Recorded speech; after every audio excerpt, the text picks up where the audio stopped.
What is up, my people? This is IceRestrict12, and today I'm gonna go ahead and teach you how to play test correctly. Now let me guess, you're gonna go to your first major event and you wanna make sure your deck is up to par with the best decks in the format. So today, that's what we're gonna look into. We're gonna see some of the best techniques on play testing, how to do it correctly so you get the most out of your time, and also some of these tips that I'm gonna give you are not just mine, but they are from world champions, YCS champions that have been interviewed or done articles on how to play test. And don't worry, if you don't have friends to play test with, I'm gonna help you with that as well, all right guys? So with that out of the way, come with me, let's go ahead and get better at play testing, and let's get started.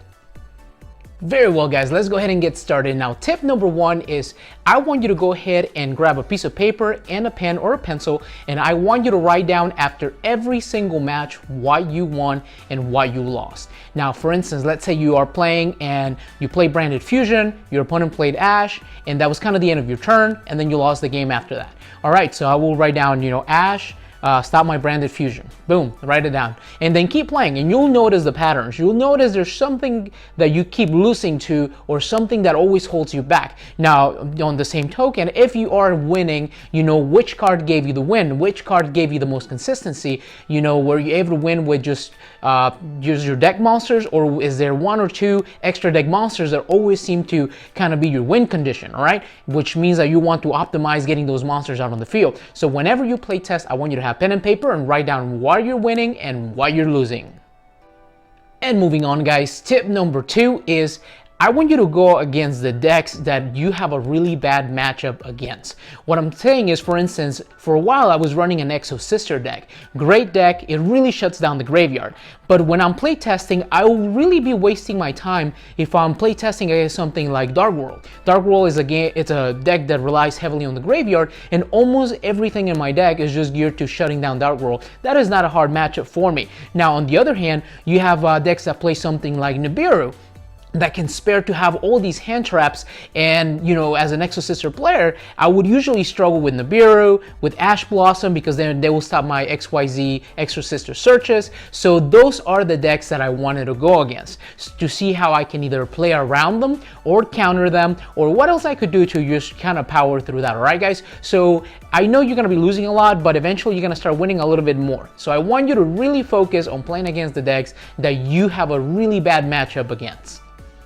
Alright guys, and tip number three is, there's that one deck that you keep losing to every single time. For me at the beginning was Runic. I don't know why. I understood what the deck did. For some reason I just kept losing to it, and I was always frustrated because I was like, man, this is just such an unorthodox playstyle that I was like, and it's not that hard to understand, but for some reason I kept losing to it. So what did I do? I went ahead, downloaded. You can either, if somebody has the cards, you can put the deck together yourself. But more realistically, you are going to be play testing on one of those online simulators. And I'm going to go ahead and put the name of some on the description, so check them out if you want to download a really good Yu-Gi-Oh simulator where you can play test all day. If your friends are busy or you can't make it to locals, etc., you can use one of these. But what I want you to do is, if there's one deck that you keep losing to, or you just don't really understand how it works, I need you to play that deck. Yep, I need you to put those cards together on the simulator, and I want you to go out there and play that deck. I did that with Runic, and after playing for several hours, I was able to understand exactly what the deck does, the weaknesses, and how to counter it. So if you are struggling against one specific deck or two, I want you to play that one deck or those two.